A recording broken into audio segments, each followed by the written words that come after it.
जो इतनी संश्लिष्ट भी हो बहुत कम दिखाई देती है, सुनाई देती है। इसके लिए मैं खास करके दिनेश को, राकेश जी को, कुमार वीरेंद्र नहीं है, चले गए हैं, इन सबको मैं बधाई देता हूँ, क्योंकि सृजनात्मक कृतियों पर जो बातचीत होती है, जो उसका स्तर रहता है, सामान्यतः आलोचनात्मक पुस्तकों पर वह असर नहीं रहता। ज्यादातर जो वक्ता होते हैं वह आलोचक द्वारा अपनी पुस्तक में की गई स्थापनाओं के आसपास या उसी को आगे पीछे करके काम चला लेते हैं। ऐसा देखा है और लगभग 35 वर्ष इस क्षेत्र में हो गए हैं, तो ये चीज है। लेकिन यहाँ हमने देखा कि दिनेश ने, राकेश जी ने, कुमार वीरेंद्र ने न केवल अपनी ओर से आलोचना पुस्तक को विस्तार किया, बल्कि जगह जगह पर उसे बदलने की भी कोशिश की, उसके अंतर्निहित पाठ को भी डिकोड करने की कोशिश की। यह मुझे बहुत अच्छा लगा और इससे यह पता चलता है कि शिव कुमार की जड़ें अपने परिसर में और अपने परिवेश में कितनी गहरी है। इसलिए मैं शिव कुमार को बधाई देता हूँ। इससे भी अच्छा लग रहा है कि 90s में जहाँ पर आप जैसे छात्रों के घर में बैठा था, तो ये वहां से उठ करके बनारस गया और फिर शिव कुमार को वहां से आपके बीच भेजा। एक तरह के इलाहाबाद बनारस के बीच का जो चक्र है वो पूरा हो गया। तो मुझे मतलब कह सकते हैं कि वह पूरा दौर जब इलाहाबाद विश्वविद्यालय का हिंदी भवन यानी लेट 80s और 90s के दशक के 10 वर्ष हम यहाँ बिताए, वो दौर था और उसमें इतनी रचनात्मक सक्रियता थी, बहुत ही उल्लेखनीय है कि उस पर एक अलग से दस्तावेज है। लेकिन यह भी जानकर बहुत अच्छा लगा कि पिछले कुछ वर्षों से खास करके जो नई पीढ़ी आई, तो नई पीढ़ी ने उस रिक्तता को दरअसल पाटने की कोशिश की है। उसमें सारे हमारे आचार्य हो, चाहे सहायक आचार्य हो, चाहे आचार्य हो, चाहे वरिष्ठ आचार्य हो, सबकी सम्मिलित सहभागिता है। और हम लोग इस बात को अक्सर चर्चा करते हैं बीएचयू में कि इलाहाबाद का जिस तरह से हिंदी भाग का पुनर्जीवन हुआ है, जैसा वह बहुत ही रेखांकित करने लायक है। इसलिए भी यहाँ के सभी छात्र और शिक्षक बधाई के पात्र हैं।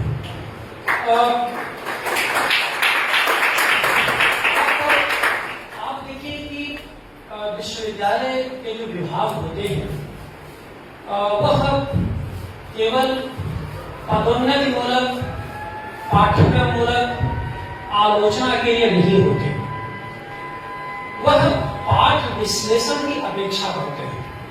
और पाठ विश्लेषण का मतलब केवल कृतियों के पाठ का ही नहीं, अपने परिवेश के पाठ के भी विश्लेषण की उनसे अपेक्षा होती है।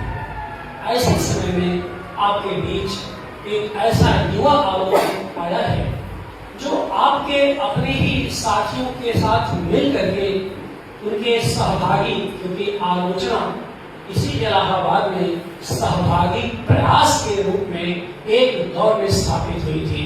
यह वह दौर था जब प्रगतिशील लेखक संघ और परिमल की गोष्ठियां होती थी और हिंदुस्तानी एकेडमी के साथ इलाहाबाद संग्रहालय में तमाम तरह की बहसें हुआ करती थी। तो जो सहयोगी प्रयास की भावना रही और उसके भीतर से शिव कुमार ने जो अपना रास्ता चुना, वह देख करके इनकी इस उत्थान मूलक निरंतर, जिसे कभी नामो सिंह ने कहा था साहित्य को लेकर के, इनके उत्थान मूलक निरंतर यानी व्यक्ति का उत्थान ही जरूरी नहीं है, उसमें निरंतरता का भी होना बहुत जरूरी है। तो इनकी जो सतत रचनाशीलता है वह बहुत ही काबिल तारीफ है। मैं बार बार इनको बधाई देता हूँ और इन्हें मैं एक तरह के समकालीन साहित्य के ऊर्जास्वित आलोचक के रूप में रेखांकित करना चाहता हूँ। और जब ऊर्जास्वित आलोचक मैं कहता हूँ नई पीढ़ी के, तो आप देखिए कि प्रतिकार पूरी किताब जो हमारे शिक्षक साथी तो पढ़ ही होंगे, जो हमारे छात्र हैं खासकर मैं और शोधार्थी हैं जो किताब को पढ़ें, और आप जरूर पढ़ें। किताब बहुत महंगी नहीं है, प्रभाकर प्रकाशन इसे प्रकाशित किया है, इलाहाबाद की किसी विशेष स्टॉल पर उपलब्ध होगी। इसलिए भी पढ़ें कि आपके विभाग का एक शिक्षक हिंदी आलोचना के परिसर में किस तरह से अपनी जगह बना रहा है, इस बात भी जानना चाहिए। तमाम छात्र हमारे यहाँ आते हैं और जैसे रिसर्च को लेकर, एमए को लेकर के, कई बार रिसर्च छात्र आते कहते हैं कि सर बड़ा नाम सुना आपका, तो मैं आपके साथ रिसर्च करना चाहते हैं। उदाहरण तुमको बता रहा हूँ, संकेत भविष्य के लिए, खासकर एमए के छात्रों के लिए। तो मैं पहला सवाल उनसे ये पूछता हूँ, कहाँ से आए हो? वो कहेंगे प्रयागराज से। प्रयागराज में कितने लेखकों से तुम परिचित हो, कहाँ कहाँ गए? उसके उत्तर से संतुष्ट होने के बाद दूसरा सवाल पूछता हूँ, मेरे बारे में कितना जानते हो? अगर दोनों पास हो गए तब फिर आगे की बातें शुरू होती है, अगर अन्यथा तो वहीं से वापस कर देता है। ये क्यों जरूरी है कि आप केवल आइडियाज में जाकर के किसी भी शिक्षक के, किसी भी लेखक से, यही सिर्फ तुम लोगों को अपने लेखक से मिलने का भी अपनाना चाहिए। हम लोग इलाहाबाद में ऐसा नहीं थे, एमए करने के दौरान उस दौर में जहां भी जाते थे, जिससे मिलना होता था, वो चाहे मार्कंडेय हो, चाहे भैरव गुप्त हो, या अमरकांत हो, शेखर जोशी, वह दौर था जब हम यहाँ पर स्नातक में थे। तो जिससे मिलना होता था उसको पूरा पढ़ के जाते थे, और पढ़ाई ही करते थे कि देखते कि आपके किताब कौन सारी बातें होती थी। एक घटना मुझे याद आ रही, वो संस्कार कैसे व्यवहार में बदलता है। क्यों मैं आपको भविष्य के निर्माण के लिए, क्योंकि पुस्तक पर केंद्रित बहुत अच्छी बातें हो गई हैं, कुछ अच्छी बातें मेरे पास भी हैं जो मुझे दर्ज करूंगा। उससे पहले किसी समय जब शिव कुमार यादव का रिसर्च में एडमिशन हुआ, तो जेठ की तड़तड़ाती हुई लू में ये ठीक 2 बजे दोपहरिया में आए थे, और आप मुझसे पूछेगा तो उन्होंने कहा कि मेरा शोध में यहाँ प्रवेश हुआ है, मैं चाहता हूँ कि आपके शोध निर्देशन में मैं कार्य करूँ। तो दरवाजे पर मैंने पहला ही बात इनसे पूछा था कि भाई और सारे शिक्षक तो वहाँ चले जाओ, यहाँ क्यों आ रहे हो? क्योंकि जब अक्सर मैं देखता हूँ कि जो छात्र अपने शिक्षक से मिलने आते हैं इस भाव से कि वो बहुत मतलब चूंकि एडमिशन लेना है, बहुत सारी बातें, कुछ बड़ी बड़ी बातें भी करते हैं। तो अब कुछ लगे यहाँ की जानते वाते नहीं था, तो शिव कुमार ने लाइन से तब तक प्रकाशित सारी पुस्तकों का नकल नाम भी रट के गए हैं, एक एक चीजों को। और इतना ही नहीं, देश भर के जितने भी लेखक थे, महत्वपूर्ण थे, उनके बारे में बताया था। और मैंने वही पर खड़े खड़े मैंने कहा कि कंसेंट फॉर लॉ में अभी दस्तखत करता हूँ। ये जो कंसेंट का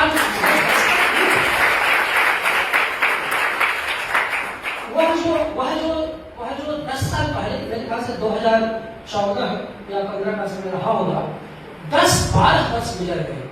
वो कंसेंट फॉर्म में जो दस्तखत किया था, आज यहाँ आकर के इनके समृद्ध युवा आलोचक को प्रमाण पत्र दे रहा हूँ कि जिस मैं भी चकित था।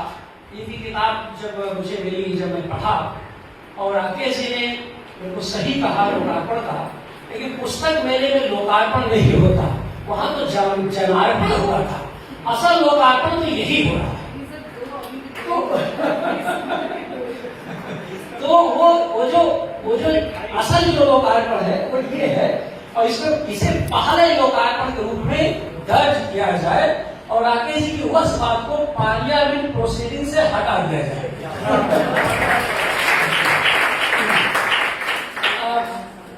बहुत किताब, जब पूरी किताब पढ़ेंगे और उस पर बहुत समृद्ध बातें हुई हैं आलोचना की पुस्तक पर।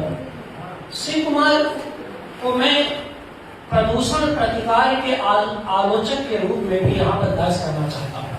प्रदूषण प्रतिकार इनकी वह कुंजी है, इनकी यह कुंजी है जहां से इनकी भाषा, इनके आलोचनात्मक तेवर को आप समझ सकते हैं। याद रखना बच्चों, सर्जक के लिए त्वरा चाहिए, लेकिन आलोचक के लिए तेवर चाहिए।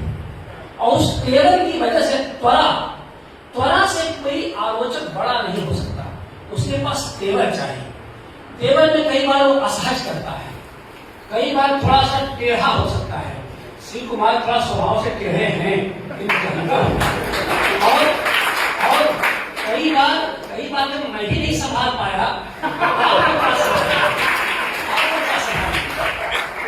लेकिन मैंने कहा था कि यह जो टेढ़ापन है, यह वक्रोक्ति की वह अभिव्यंजना है जो तुम्हें बहुत आगे ले जाएगी। मैंने जिद्दी के अर्थ में एक कोई चीज ठान लेते हैं तो जल्दी सुनते नहीं। मैं भी कई बार समझाता सर हो जाएगा, ठीक है हो जाएगा। तो वो जो हो जाने वाली बात है अपने कहे के प्रति, अपने लिखे के प्रति जो आत्मविश्वास है वही इनको यहाँ पहुंचा दिया है। इतनी कम वय में आप जानते हैं कि सबसे बड़ा संकट हिंदी आलोचना के सामने है। हिंदी रचना के सामने कभी कोई संकट नहीं है। हम लोग बताओ शिक्षक भी यह बातें आप देखिए, BHU इलाहाबाद विश्वविद्यालय, DU और JNU, ये हिंदी शिक्षण के 4 बड़े गढ़ हैं। आप इन 4 बड़े गढ़ और इनसे संबंध कॉलेज में कम से कम जोड़ लीजिए तो 1000 से कम शिक्षक नहीं होंगे, सब जोड़ लीजिए। आप आलोचकों की सूची बताइए जो मुकम्मल तौर पर हिंदी आलोचक के रूप में आगे लिख रहे हैं। पाठ्योपयोगी आलोचना की बात छोड़ दीजिए या पदोन्नत आलोचना की बातें छोड़िए, API और तमाम सारे चरण में तो कितने लोग हैं? आप एक दर्जन नाम जल्दी पहचान नहीं पाएंगे। ये क्यों हो रहा है? हिंदी आलोचना रचना में कोई संकट है, जबकि सर्वाधिक गालियां हिंदी के डोमेन के बाहर के लोग हम ही लोगों को देते हैं। ये शिक्षक है, ये है, वो है, करने वाले हैं। मैं इस बात को मानता हूं कि हम शिक्षक और हम हिंदी के छात्र अगर पुस्तकों से प्यार उत्पन्न करें और ईमानदारी से लिखना शुरू करें, जो पढ़ाने के अलावा जो हम काम करके पढ़ें और लिखें, तो हिंदी से बड़ा वैश्विक साहित्य का फैलाव तो कहीं और हो ही नहीं सकता। दुर्भाग्य है कि हम सब शिक्षक और हमारे जो शोधार्थी हैं मुकम्मल तौर पर इसके प्रति बहुत अनुराग नहीं रखते, काम चलाते। इसलिए मैं कह रहा हूं कि जब काशी हिंदू विश्वविद्यालय का हिंदी विभाग कुछ वर्षों से उसी के समानांतर इलाहाबाद विश्वविद्यालय का हिंदी का कुछ वर्षों सक्रिय हुआ है, यह नई पीढ़ी तक बात पहुंचनी चाहिए कि हमारा अपना दायित्व सिर्फ नौकरी पाना नहीं है, सिर्फ शिक्षक होना नहीं है, वो जरूरी है, लेकिन जब आप हो जाते हैं तो शिक्षक के आलोचनात्मक रचनात्मक परिसर का विस्तार करना भी हमारा बुनियादी दायित्व है। और इस कारण से भी मैं कह रहा हूं कि इस हिंदी विभाग की जो गौरवशाली परंपरा है वो अपने मूल से जुड़ती हुई दिखाई दे रही है, ये मुझे जान करके बहुत अच्छा लग रहा है। अब समस्या यह है कि प्रतिकार शब्द की बातें आई।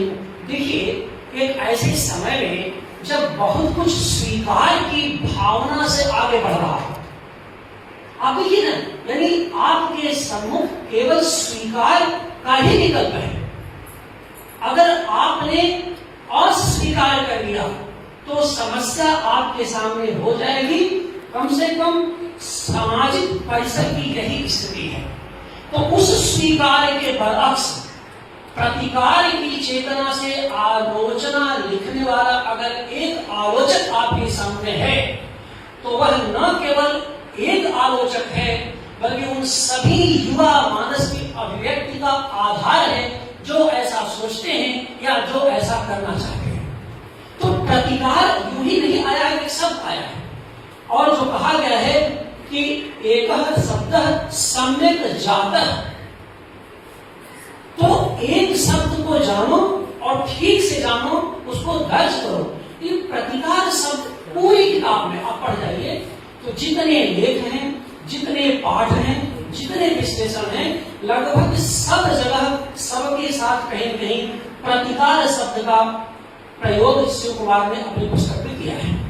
तो यानी इनके मानस का बीज शब्द है जो स्वीकार के खिलाफ होता है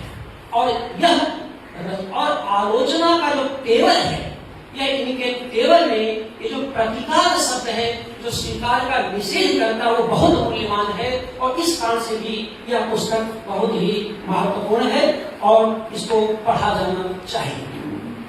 अब एक और बात आप देखिए कि कविता को लेकर के देखिए, जो कविता की आलोचना है वही असल में आलोचना का केंद्रीय आधार नहीं है। इस नाते नहीं कि गद्य की आलोचना करके आप आलोचक नहीं बन सकते, लेकिन दो बातें हमेशा इतिहास सम्मत हैं, शास्त्र सम्मत हैं, और यही भारतीय काव्य शास्त्र और पाश्चात्य काव्य शास्त्र की परंपरा आज तक चली आ रही है। एक तो अगर आपको आलोचक बनना है तो कविता की आलोचना तो करनी ही पड़ेगी। केवल आप कहानी की आलोचना या उपन्यास की आलोचना करके आलोचक नहीं बन सकते।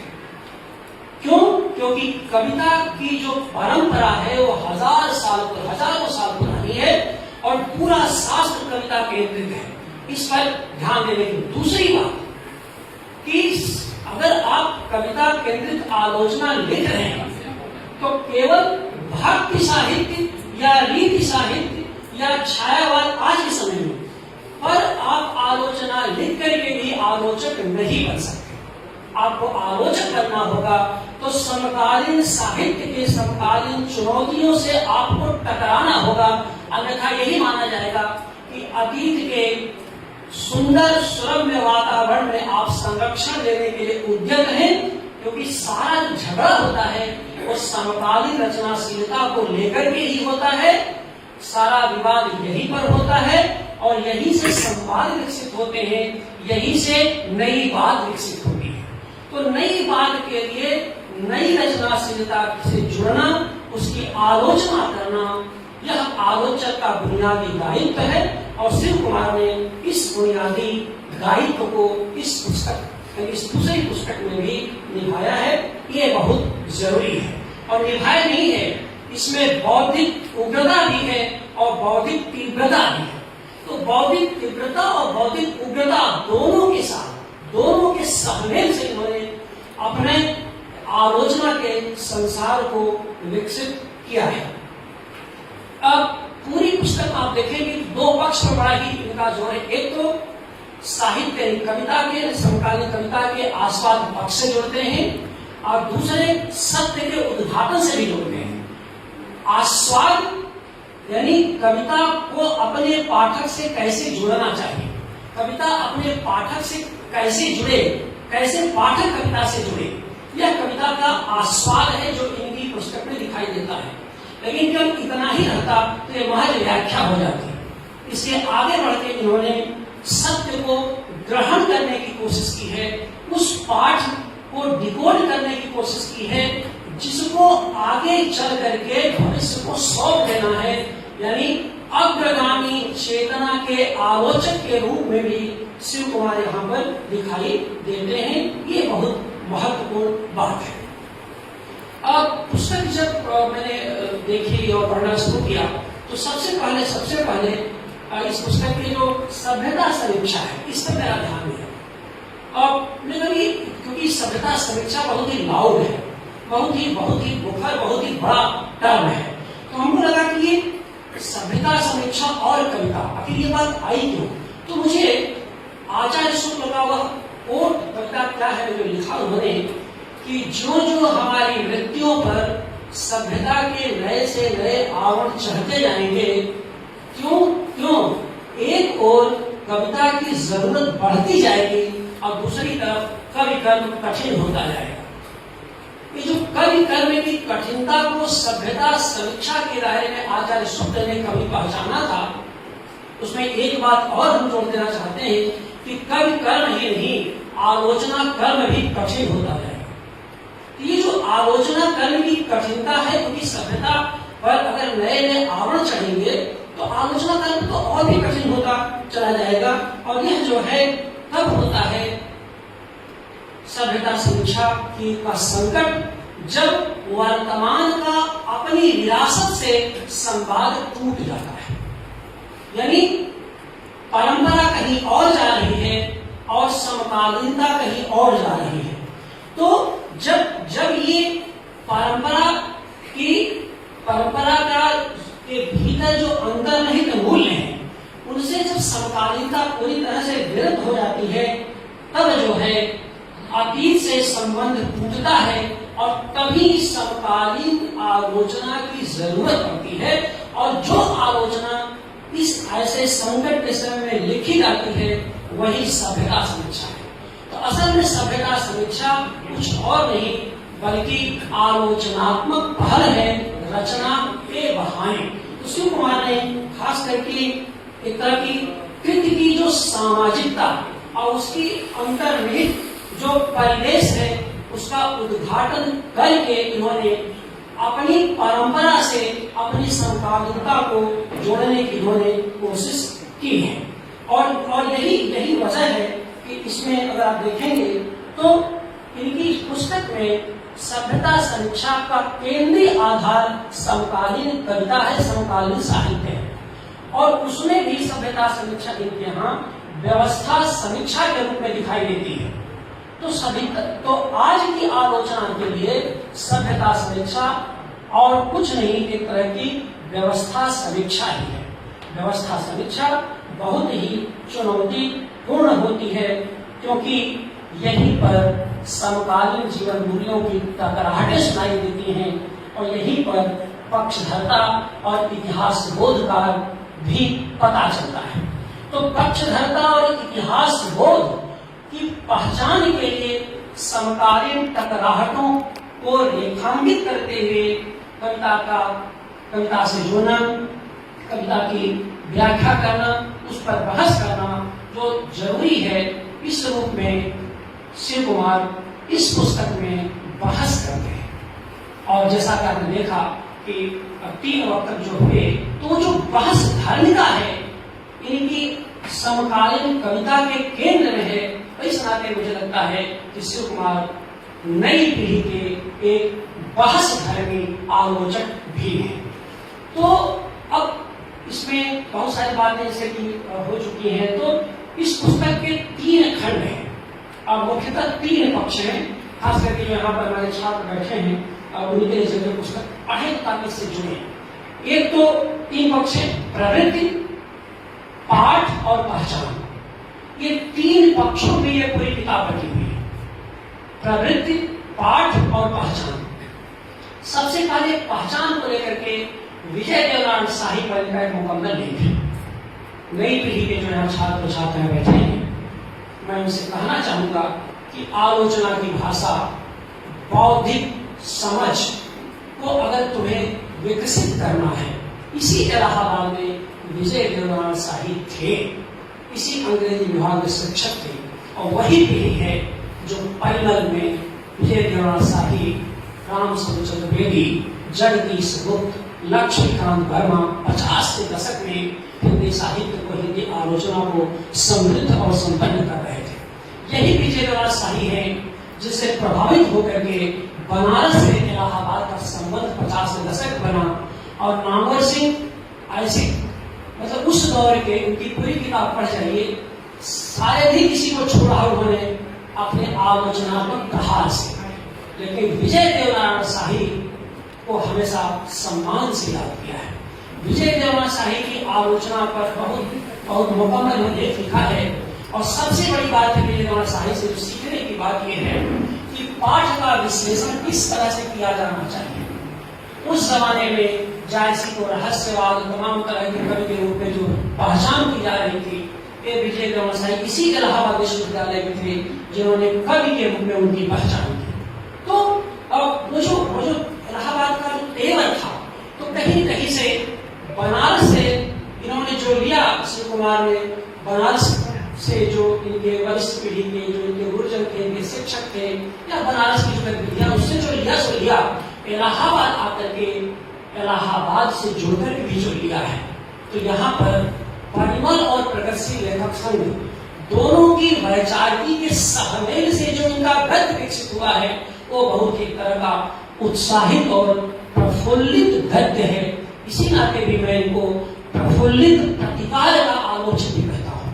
प्रफुल्लित प्रतिकार है, उसमें किसी प्रकार का लाभ हानि का कोई मतलब नहीं। राकेश ने सही कहा कि इससे नाराज होंगे, खुश होंगे। इसमें कई जगह इन्होंने बहुत सख्त आलोचना भी की है, तीखी टिप्पणी भी की है। लेकिन खास बात यह है कि जिसके बारे में भी लिखा है उसको अगले में उस टिप्पणी को रिपीट नहीं किया, सब में सूत्र दिया है। उन सूत्रों की अलग से व्याख्या करने की जरूरत नहीं है, क्योंकि आप पढ़ के ही समझ सकते हैं। दिनेश ने कई उन सूत्रों को रेखांकित किया, बहुत खूबसूरती से रेखांकित किया।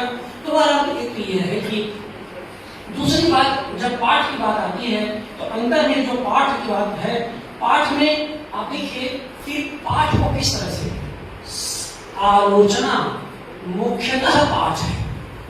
बगैर पाठ की आलोचना के, बगैर पाठ को समझे आप विमर्श करेंगे तो आप अपने साहित्य की परंपरा से, भाषा की संपदा से कटे रहेंगे। शिव कुमार ने हर रचनाकार की कोई न कोई कृति का एक सेक्शन में पाठ निर्धारण किया, पाठ विश्लेषण किया है।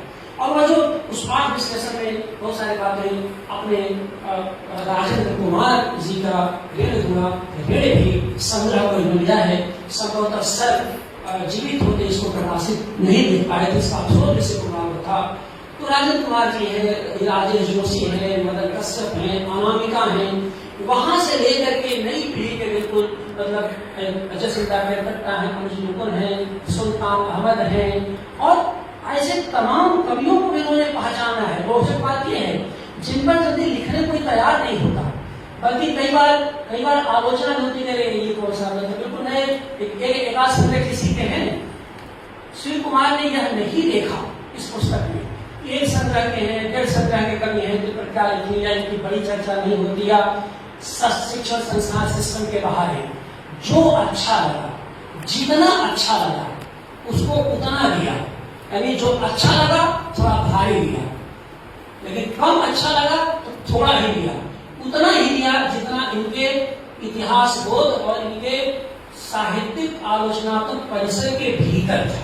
तो ये एक बड़ी बात है कि एक तरह का खुलापन है कि ठीक है भाई, जब 5 लोगों को उठाए और वरिष्ठ लोगों को उठा करके एक सूत्र बना दिए, तो वो जो पाठ की जो स्थितियां हैं वो बहुत ही समकालीन रचनाशीलता के लिए बहुत जरूरी होती हैं। और यही जो पाठ है यही असल में संकट भी पैदा करता है।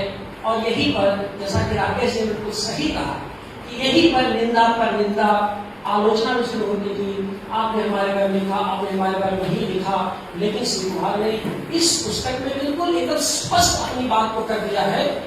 और इस रूप में भी यह एक तरह का साहस पूर्ण आलोचना पुस्तक है, जिसमें कि आप देखेंगे कि प्रतिकार के बीच सबसे बड़ी बात खूबसूरत यह है कि प्रतिकार के बीच प्रतिसृजनशीलता की पहचान है। यानी केवल विरोध नहीं है कि हर जगह ये लाठी लेके कूदे चले जा रहे हैं, ये है वो है। प्रतिकार के बीच प्रतिसृजनशीलता का गहरा बोध है। यानी हम अगर प्रतिकार कर रहे हैं, हम अगर कभी कोई किसी बात को कह रहा है, उसका विरोध कर रहा है, चाहे सत्ता का चाहे सिस्टम का, तो एक तरह का प्रतिसृजनशीलता की पहचान कर रहा है कि हमारे समाज को आगे कैसा होना चाहिए। इसीलिए कहा गया था, अरस्तु ने अपने गुरु प्लेटो को इसी रूप में दुरुस्त किया था कि आर्ट, कला यानी कविता वस्तु का अनुकरण है। Art imitates the nature. ये कहा था वो कला प्रकृति का अनुकरण है, वह कोई पराया नहीं है, कवि जैसा देखना चाहता है। तो जो प्रतिसृजनशीलता, जो अरस्तु ने जिस शब्दों के माध्यम से अपने गुरु प्लेटो को जवाब दिया, उस प्रतिसृजनशीलता को शिव कुमार ने अपनी आलोचना का सृजनात्मक रचनात्मक हथियार बना के यहाँ पेश किया है। यह भी बहुत महत्वपूर्ण है। वाल्टर बेंजामिन ने 20वीं सदी की मार्क्सवादी आलोचक, मार्क्सवादी समाजशास्त्री थे वो, और उन्होंने एक बहुत महत्वपूर्ण बात की थी 20वीं सदी में। कहा कि देखो, यह सदी में आलोचना या सभ्यता समीक्षा आनंद मूलक नहीं हो सकती। इस सभ्यता चूंकि आघात मूलक है, इसलिए सभ्यता में शौक की बात उन्होंने कही है। कहा कि शौक को समझना होगा, इंजॉयमेंट को नहीं समझना होगा।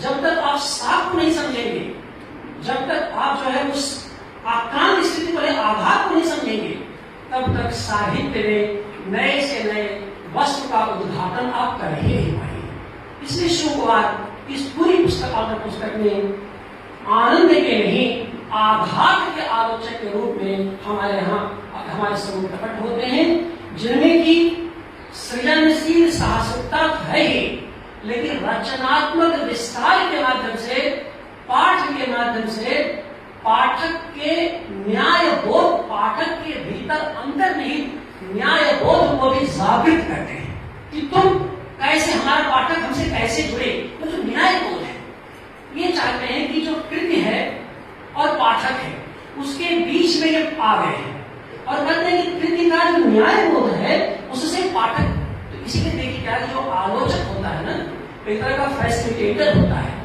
आलोचक रचना का विस्तारक होता है, विस्तारक नहीं होता, रचना का नया पाठ भी प्रस्तुत करता है और भविष्य को सौंप देता है।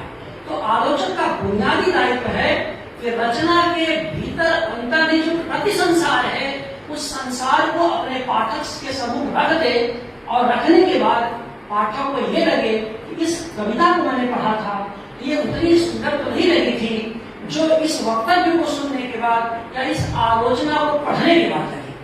तब आलोचक की चरितार्थता होती है, तब आलोचक की सार्थकता होती है। और असल में यह जो प्रतिसृजनशीलता है ये कुछ और नहीं है, भक्तिकालीन लेखकों की यही यूटोपिया है। एक अन्य संदर्भ में क्योंकि प्रतिसृजनशीलता, भक्तिकालीन कवि रविदास हो, कबीर हो, मैं जब भक्ति का लोक नृत्य और रविदास की कविताएं पुस्तक जो मुकम्मल बड़ी पुस्तक मैं लिख रहा था पिछले साल आई, तो उसमें मैंने रविदास की यूटोपिया को प्रतिसृजनशीलता से ही जोड़ा। मैंने कहा वो चाहे तुलसी का राम राज्य हो, चाहे कबीर का अमर पूर्वा हो, चाहे रविदास का, ये सारा यानी वो बताना चाहते हैं कि संसार में अब बेगमपुरा रविदास का क्या है। बेगमपुरा वह है जो अपने समय में अभावग्रस्त जीवन को समझ नहीं पा रहे, वो देख नहीं पा रहे, इसलिए उस बेगमपुरा को उन्होंने प्रतिसृजनशीलता के संसार में ट्रांसफर कर दिया और बता दिया। तभी तो हम 500 साल बाद चर्चा कर रहे हैं, हम क्यों अमर पूर्वा की चर्चा कर रहे हैं, क्योंकि साहित्य के जो पेरेंट्स होते हैं वो प्रतिमान होते एक दिन में संप्रेषित नहीं होते, हजारों साल लग जाते हैं। 500 साल लग गए बेगमपुरा को समझने में, अब ठीक से बेगमपुरा समझ आया, अब जाकर पिछले 150 वर्षों में कबीर का अमर पूर्वा समझ आया और राम राज्य के अंदर विरोध भी समझ में आया। तो कहने का आशय यह है कि वो जो हमारे महान कवियों की महान परंपरा की यूटोपिया है, ऐसा नहीं कि यूटोपिया वो उनको पता था कि वो महान कवि है, उनको कुछ पता नहीं था, उनको महान हमने बनाया, आगे चलकर के आलोचना के पाठ विस्तार में बनाया। 21वीं सदी के 1/4 के साहित्य का जो मूल्यांकन आज हो रहा है, हम लोग यहाँ बैठे सब समकालीन हैं, हमें पता नहीं हम क्या कर रहे हैं, लेकिन अगर इसमें कुछ अच्छा होगा तो आज के 100 साल बाद, 200 साल बाद क्षण के सामने आएगा। इसलिए रचना के संसार में अधीरता के लिए कोई गुंजाइश नहीं है।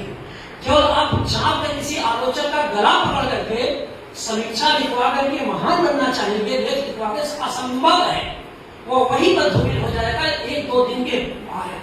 आलोचक को, क्योंकि आलोचक ही पकड़ के आ जाएगा, इसने मन से लिखा है या गला पकड़ के लिखवाया गया है। ऐसे तमाम हर युग में ऐसे लोग रहे कि हम क्योंकि बहुत कम लिख करके और बहुत कुछ पाना चाहते हैं, या बहुत खराब लिख करके बहुत अच्छा होना चाहते हैं। यही छटनी है जो आलोचक का दायित्व है, और ठीक छटाई को लेकर के शिव कुमार बहुत सजग है, क्योंकि कठिन समय में कविता की पहचान करना, कठिन समय में साहित्य की पहचान करना आलोचक का बुनियादी दायित्व है। और आज के कठिन समय में शिव कुमार ने कविता को की पहचान की है, यह भी एक बहुत महत्वपूर्ण चीज है। आखिरी बात यहाँ मैं कहना चाहता हूँ प्रवृत्ति की, जो मैंने कहा पहचान और पाठ और प्रवृत्ति, बड़ा मुझे सुखद आश्चर्य, क्योंकि इस किताब के बारे में मैं सुना तो था पुस्तक मेले में, हमारे कुछ छात्र गए भी थे, मैंने कहा भी था कि किताब लेते आना, मैं शिव कुमार को सरप्राइज देना चाहता हूँ। लेकिन किताब पुस्तक मेले में सब बिक गई थी, जो लोग आए थे तो मिल नहीं पाई भी। तो जब किताब मुझे मिली तो मैं पहले अध्याय के शुरू में मैं देखा कि 4 प्रवृत्तियों पर इन्होंने लिखा है। एक तो महामारी की प्रवृत्ति है, जिसका चर्चा विस्तार से, उसमें कोई चर्चा विस्तार नहीं करूंगा क्योंकि हम लोगों को लौटना भी है। तो एक तो महामारी का, दूसरा राष्ट्रवाद का, तीसरा तानाशाह का, चौथा प्रदूषण। इसमें प्रदूषण पर विस्तार से कुमार वीरेंद्र ने और हमारे राकेश जी ने बातें की हैं और आपके जो है और ताना साहब पर बातचीत हो चुकी है। मतलब आप सोचिए कि कविता आज क्या है, या तो विमर्श लिख लो, पारंपरिक विमर्श, स्त्री विमर्श, दलित आदिवासी विमर्श, परिणाम विमर्श, एक विमर्श है वो बहुत आसान है। आपने कविता छठी जुलाई कविता को कहीं से दिए, बहुत सारी किताबें आ चुकी हैं और आप 4 कविताओं का चयन किया, आपने लिख दिया, 4 उदाहरण दे दिया आपने। दूसरा है पाठ है, किसी लेखक किताब उठाया आपने, पैराफ्रेज कर दिया। कई बार जैसे हमारे असाइनमेंट में आजकल लड़के लेके आते हैं और कई बार आप जैसे हमें के छात्र हैं तो जब उत्तर मूल्यांकन करते तो हम क्लास से पढ़ाई कर देते हैं तो एक कविता का उल्था मत करना। कुछ छात्र ऐसे होते हैं, अरे राम